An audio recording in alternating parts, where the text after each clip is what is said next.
Hello everyone, my name is Rishika Patel and I welcome you all to Rouse Academy। दोस्तों, previous year question से हर साल UPSC कुछ ना कुछ पूछता है या थीम्स तो रिपीट होती ही हैं और यूपीएससी इतना का प्रीलिम्स बहुत पास आ रहा है। सो लेट्स अंडरस्टैंड कि जुडिशरी के टॉपिक से क्या क्या क्वेश्चन यूपीएससी ने पूछे हैं। Who was the Chief Justice of India when the PIL was introduced in the Indian judicial system? तो PIL से जब इंट्रोड्यूस हुआ था तब चीफ जस्टिस ऑफ इंडिया कौन था? तो दैट इज DPN भगवती। ठीक है, तो PN Bhagwati was the chief justice of India.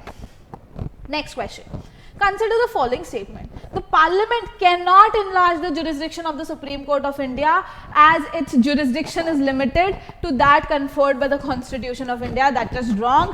Parliament enlarge कर सकता है jurisdiction of the Supreme Court of India. It is under Article 138 of the Indian Constitution. Union list के मैटर्स में पार्लियामेंट सुप्रीम कोर्ट के jurisdiction को increase कर सकता है। सो फर्स्ट स्टेटमेंट गलत हो गया। The officers and the servants of the supreme Court and the high court are appointed by the concern chief justice. इतना तो सही है ना? जो भी ऑफिसर्स सर्वेंट्स होंगे सुप्रीम कोर्ट के, हाई कोर्ट के, वो उनके कंसर्न चीफ जस्टिस अपॉइंट करेंगे। ठीक है, and the administrative expense are charged on the consolidated fund of India.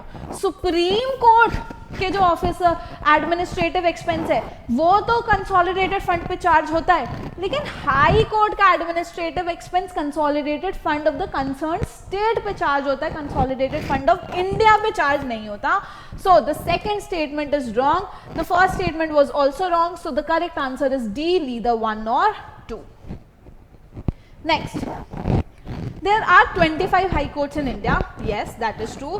Punjab, Haryana and the Union Territory of Chandigarh have a common high court. That is also true. National Capital Territory of Delhi has a high court of its own. This is also correct. So the correct answer is 1, 2 and 3. 25 high courts हैं। Punjab, Haryana, union territory of Chandigarh का एक common high court है और अपनी national capital territory Delhi का भी जो है वो खुद का हाई कोर्ट है। ठीक है, सो correct answer is C, 1, 2 and 3. Consider the following statements. Following disputes with the mobile cellular companies, motor accident cases, pension cases. Which of the above are लोक अदालत हेल्ड? इन सब में से कौन से केसेस के लिए लोक अदालत हेल्ड की जाती है? सो तीनों के लिए ही होल्ड की जा सकती है। अगर मोबाइल सेलुलर कंपनीज से रिलेटेड डिस्प्यूट है, मोटर एक्सीडेंट केसेस हैं या पेंशन केसेस हैं। सो correct answer is D, 1, 2 and 3. Now consider the following statement. The highest criminal court of the district is the court of district and the session judge.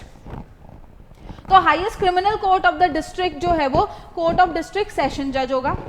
The district जज are appointed by the governor in consultation with the high court. ठीक है, the person to be eligible for appointment as a district जज should be an advocate और a pleader for 7 years standing or more or an officer in the judicial service of the union or the state. ठीक है, when the session judge awards a death sentence, it must be confirmed by the high court before it is carried out. ये भी सही है। सो correct answer क्या हो गया? Correct answer जो है वो D हो गया। 1, 2, 3 and 4 ऑल जो है वो सारे ही सही है। जो हाईएस्ट क्रिमिनल कोर्ट होता है ना डिस्ट्रिक्ट का, उसे अपन लोग क्या बोलते हैं? डिस्ट्रिक्ट जज। जो उसका जज होता है उसे डिस्ट्रिक्ट जज या सेशन जज बोला जाता है। ये जो डिस्ट्रिक्ट जज होता है वो कौन अपॉइंट करता है? ये डिस्ट्रिक्ट जज is appointed by the governor in consultation with the high court. High court के कंसल्टेशन में गवर्नर डिस्ट्रिक्ट जज को अपॉइंट करता है। द पर्सन जो कि एलिजिबल है to be appointed as a district जज वो क्या होना चाहिए? शुड बी एन एडवोकेट या प्लीडर 7 साल के लिए, है ना, और एन ऑफिसर जो कि judicial service in the union में या स्टेट में है। और अगर सेशन जज ने डेथ सेंटेंस की अवार्ड दी है तो उसको हाई कोर्ट को कंफर्म करना पड़ेगा, तभी वो कैरी फॉरवर्ड होगी। So all the 4 statements are true. So correct answer is D। आए समझ में? Next, the power to enlarge the jurisdiction of the Supreme Court of India with respect to any matter included in the union list of the legislative power rests with the। देखो फिर से question repeat है। कैसे statements? पहले statement में दे दिया था, इस बार एकदम क्वेश्चन दे दिया है। So power in jurisdiction enlarge कौन कर सकता है? पार्लियामेंट जो है वो जुरिस्डिक्शन को इनलार्ज कर सकता है।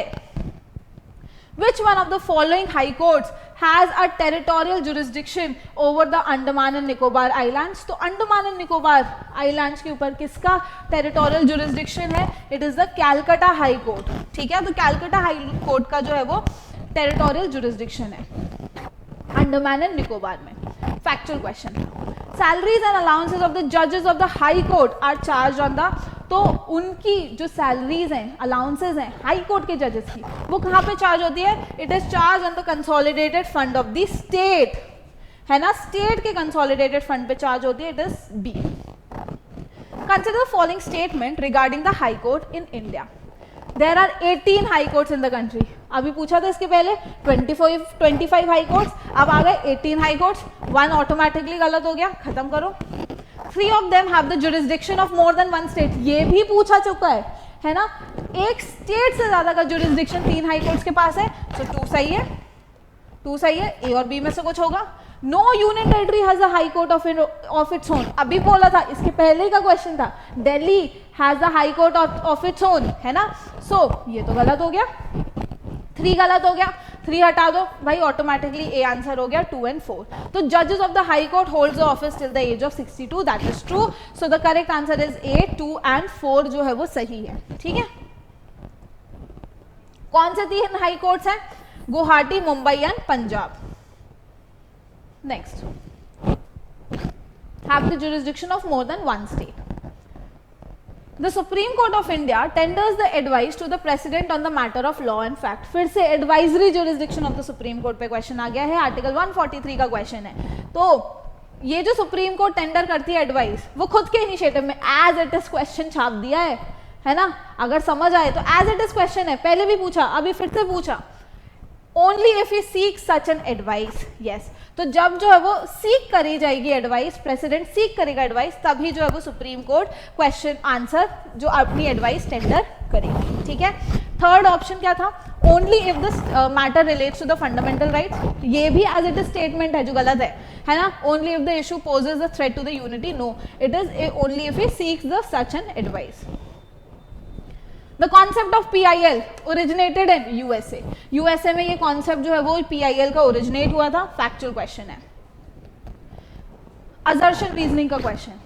willful disobedience or non-compliance of the court orders and the use of derogatory language about judicial behavior amounts to the contempt of court. सही बात है. अगर आप जो है वो willfully disobey करोगे जुडिशरी को, है ना, आप कोर्ट के ऑर्डर्स को कंप्लाई नहीं करोगे, तो that amounts to the contempt of court. assertion सही है. judicial activism cannot be practiced without arming the judiciary with punitive powers to punish the contemptuous behavior. सही बात है.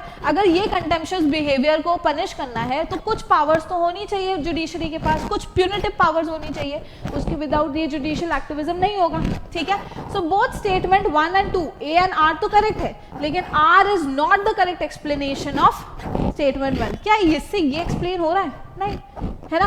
सो करेक्ट आंसर जो हो गया वो बी हो गया. Both statement A and R are correct, but R is not the correct explanation of A. Next, the power of the supreme court of India to decide the dispute between the centre and the state falls under. Again फिर से question repeat हो गया. Previous या question repeat. Original jurisdiction है, centre state का dispute देखना है. It is the original jurisdiction. C answer हो गया. ठीक है. When the Chief Justice of a High Court acts in an administrative capacity, जब वो administrative capacity में act करता है, he is subjected to the writ jurisdiction of any other judge of the High Court. That is true. सही बात है. Special control exercised by the Chief Justice of India. Discretionary power of the Governor of the state. Special powers provided by the Chief Minister. No. So जब Chief Justice of High Court अपनी administrative capacity में काम करता है, so he is subjected to the writ jurisdiction of other judges of the High Court. ठीक है. Correct answer हो गया A. According to the constitution of India, term district जज शैल नॉट इंक्लूड. कौन सी चीज डिस्ट्रिक्ट जज इंक्लूड नहीं करता? चीफ प्रेसिडेंसी मैजिस्ट्रेट, सेशन जज, ट्रिब्यूनल जज, चीफ जज of the small cause court. ये भी डिस्ट्रिक्ट जज में आता है, सेशन जज भी आता है, चीफ प्रेसिडेंसी मैजिस्ट्रेट भी आता है. ट्रिब्यूनल जज is not included under the definition of district जज. सो करेक्ट आंसर जो हो गया वो सी हो गया, ठीक है। So these were the questions जो कि यूपीएससी ने पूछे 1995 से लेके हमने सारे क्वेश्चंस अब देखे हैं। सो समझिए कैसे बार बार क्वेश्चन रिपीट होते हैं, सेम क्वेश्चन से बार बार पूछा जा रहा है, ओरिजिनल जुरिस्डिक्शन, है ना। सो आई होप समझ आया होगा, पढ़ते रहिए, ऑल द वेरी बेस्ट।